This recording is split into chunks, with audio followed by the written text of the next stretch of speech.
kecil. Tapi yang penting untuk nesting itu dia menopang bayi. Ya, kita buat dulu sesuai kreatif perawatnya masing-masing. Yang jelas jangan ada kerutan, karena kan mau ditaruh di kulit bayi ya, dia nempel. Kalau ada berkerut nanti itu akan jadi bekas ya, bercak, dan kulit bayi prematur tuh sangat mudah untuk terjadinya lecet atau luka tekan akibat sesuatu, ada tonjolan, apakah itu berupa tonjolan spray ataupun itu tonjolan dari alat-alat, itu dia mudah terjadi pressure ulcer pada bayi prematur. Nah, ini kita bikin rapi nestingnya.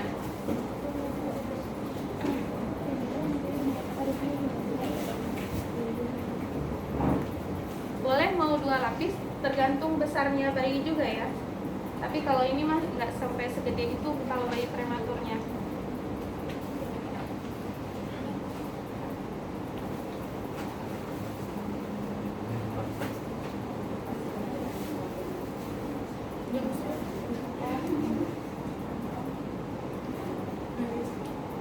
Kayaknya butuh itu deh, selotip.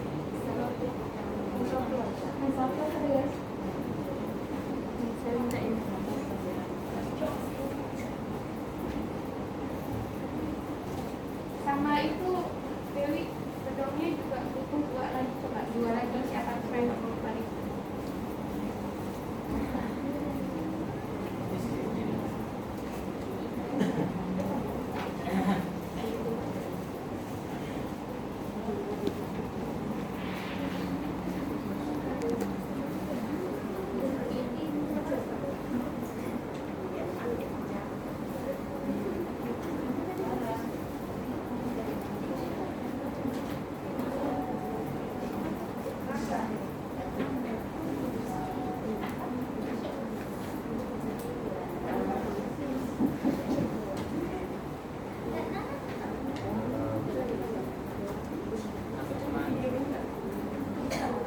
Ibu suruh.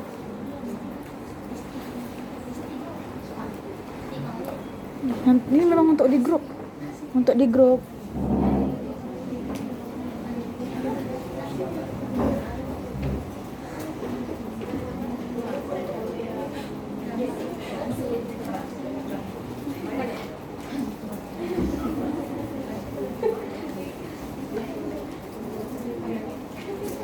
Dia biasanya kayak gini ya, yang bagus nestingnya, karena ini lebih lebar, jadi kita bisa lebih apa?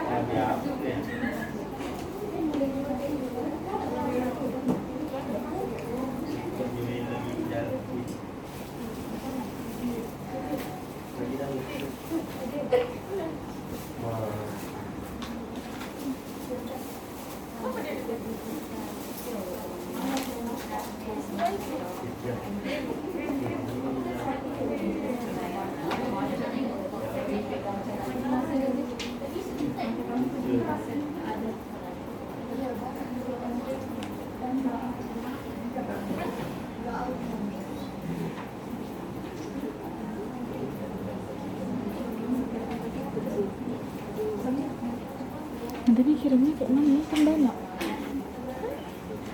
Kirim aja lewat YouTube. Iya.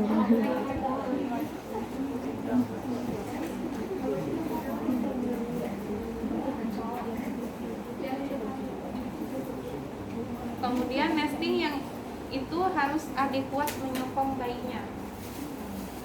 Ada nesting yang salah posisi nanti ya, bayinya jadi meluncur ke bawah gitu.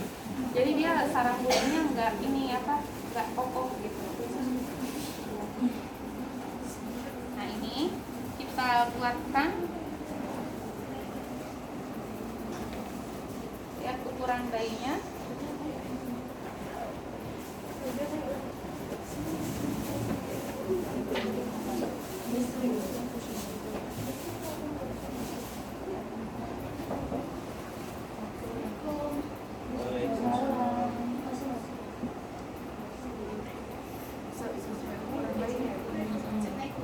Kalau bayinya lebih besar biasanya bisa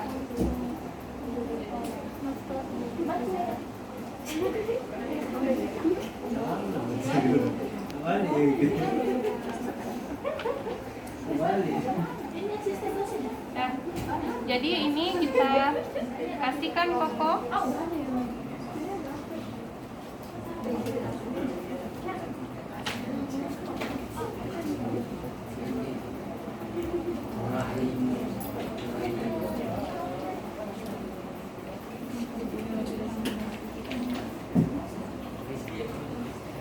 Nah, sarang burungnya udah jadi. Nestingnya ya. Tinggal kita akan mengatur posisi bayinya. Bantalnya kalau bayi-bayi kecil, kalau bantal yang ada itu terlalu tinggi ya, nanti bisa nutup saluran pernapasan. Jadi kita cukup pakai kain, nggak apa-apa sih kain.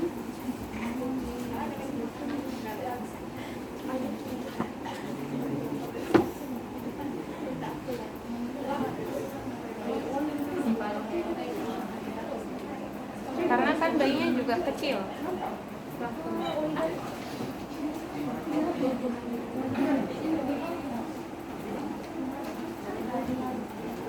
Terus kalau posisinya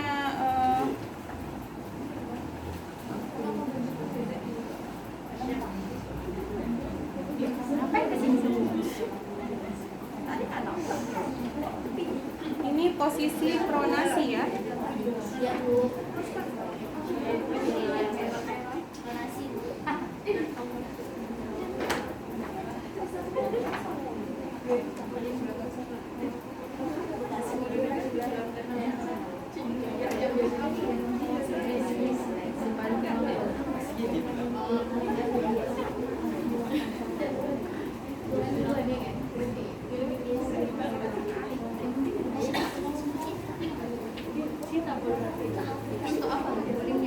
Iya.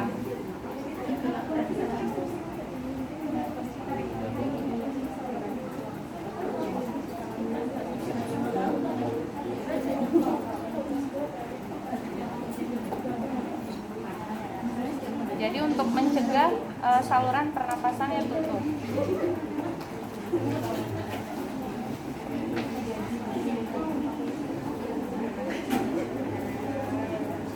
Kemudian baru kita posisikan pasiennya, ya. Pasiennya kecil, terus kita posisikan pelan-pelan di sini. Kita pegang bagian kepala. Kayak minimal kakinya berguna lah. Iya. Video aja kirim dulu. Nah ini kita pegang seperti ini kepalanya, ya. Ini kakinya diposisikan. Ini ke salah satu sisi. Itu gunanya ini tadi, ya. Ada dia nggak langsung kena itu apa namanya bantal gitu ya. Nah ini kita anaknya kayak di nekuk gitu ya. Di dalam harus di dalam.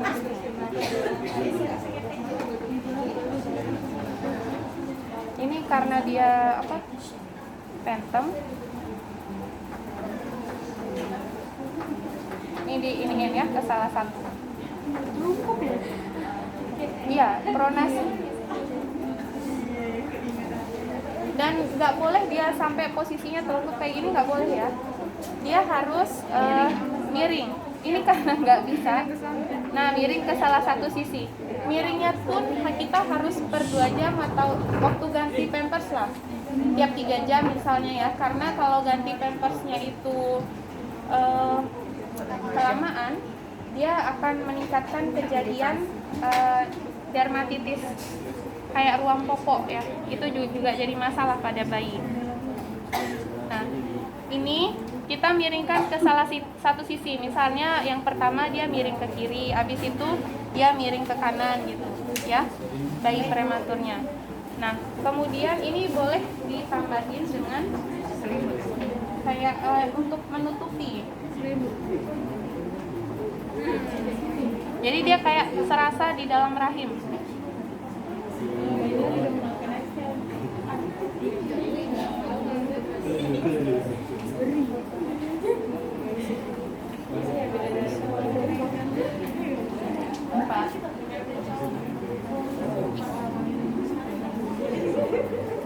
jadi dia itu dikatakan sarang burungnya, ya. Ini di sini. Ini termasuk developmental care.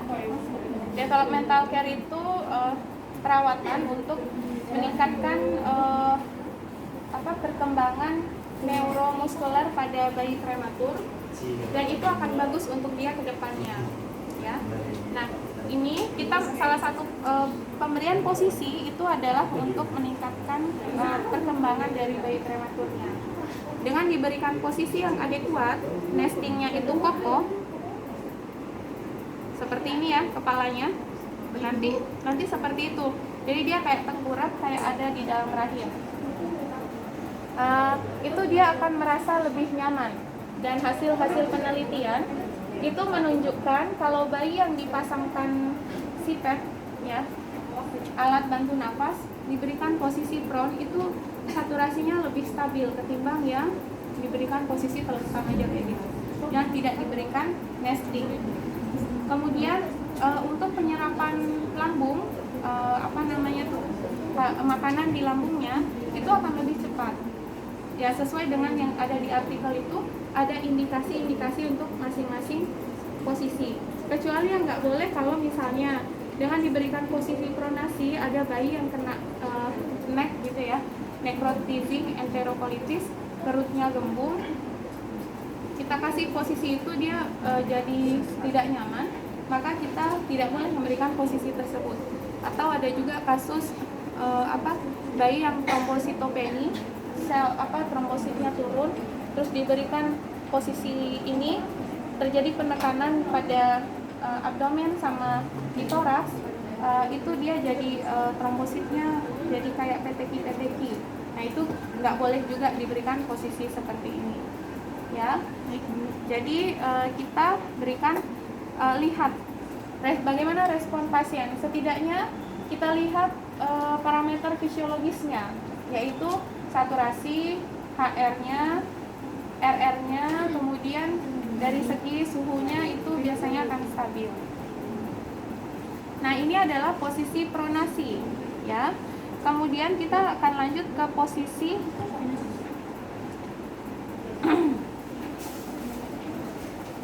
ini dia dikasih nih. Ada namanya posisi lateral, ya. Nah, posisi lateral ini kita alihkan.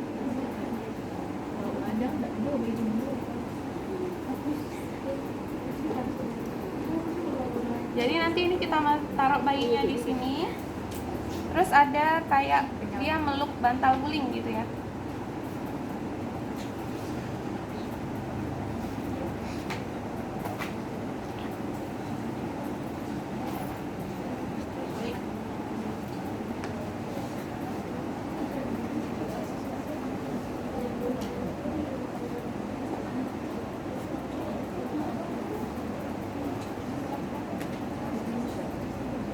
Ini sama nggak dengan gambarnya? Lateral. Itu ada lateral kiri, ada lateral kanan. Apa indikasi lateral kiri? Di tabel itu ada indikasinya kan?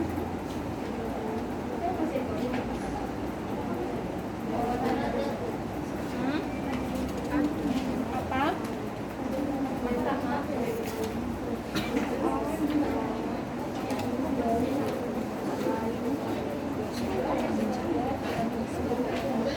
Apa dia indikasinya?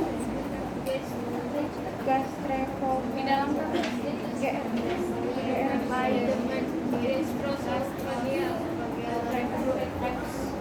iya. Indikasinya kalau untuk yang posisi lateral di sini bayi dengan GER ya, gastroesophageal reflux. Jadi dia tuh sering gumong. Habis makan gumong, itu nggak boleh dikasih posisi supinasi, harus dikasih posisi lateral. Kemudian bisa untuk lateral kiri atau lateral kanan. Ini dia lateral kanan ya jadinya. Nanti gantian lagi lateral kiri. Jadi dia lateral itu ada di topang ya, di sininya. Jadi kayak dia ada kayak meluk bantal penyanggahnya gitu. Ada penyanggahnya di sini. Kemudian ada lagi posisi pronasi udah. Nah, yang pronasi tadi itu bisa meningkatkan serapan air susu ibu ya.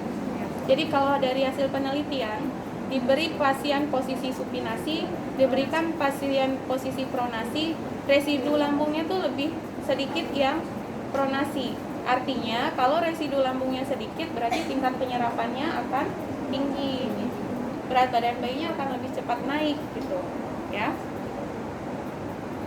Kemudian di kontraindikasi yang pronasi tadi, bayi post operasi toraks nggak boleh dikasih pronasi, ya, atau abdomen. Kemudian bayi dengan intraventricular hemorrhage atau IVH itu biasanya kalau bayi-bayi prematur itu rentan untuk kena IVH. Kalau dia kena IVH jangan diberikan posisi pronasi. Kemudian untuk yang posisi quarter prone atau semi prone ya.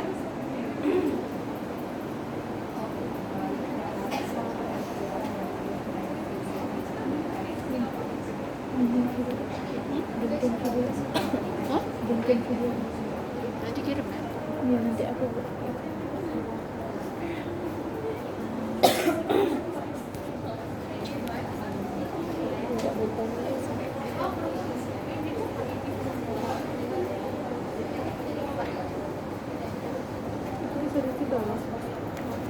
iya ya, ini kan Tapi dia agak apa ya? Namanya quarter tuh agak ada mau ke supinasi tapi dia mengarah ke lateral sedikit. Kalau lateral tuh memang miring ya. Tapi yang quarter prone itu ada bantalan yang diletakkan di bawah kepalanya sehingga posisi bayi itu agak setengah miring gitu. Jadi dibilang supinasi enggak, dibilang lateral enggak. Jadi antara lateral sama supinasi itu adalah quarter prone. Kalau lateral tadi itu memang murni miring kiri sebelah kanan, ya. Miring kiri atau miring kanan. Tapi kalau yang quarter prone itu dia agak setengah ya. Side. Kemudian kalau dia di posisi supinasi, silakan diberikan juga posisi supinasi. Itu tangan kita harus panas ya kalau megang bayi.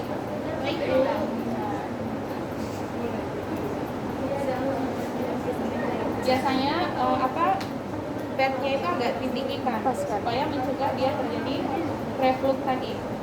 Karena bayi-bayi prematur tuh sekat antara lambungnya tuh masih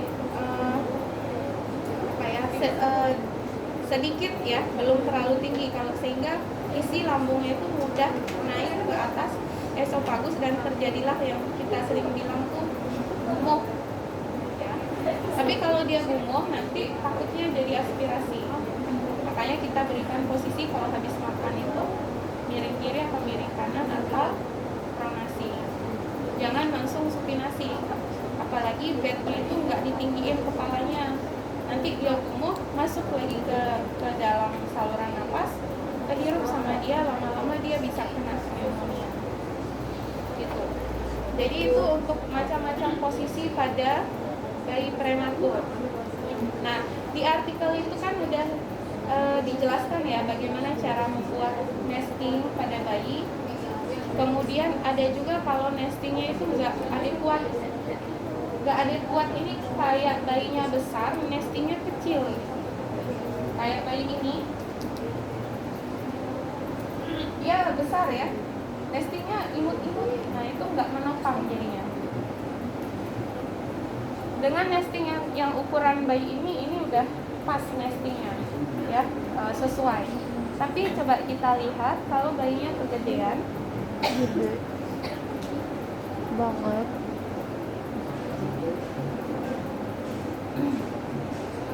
Terus ukurannya juga kecil ya, nggak nutupin badannya. Nah, kayak gini ya. Oh, itu percuma aja, nggak ada fungsi nestingnya tuh.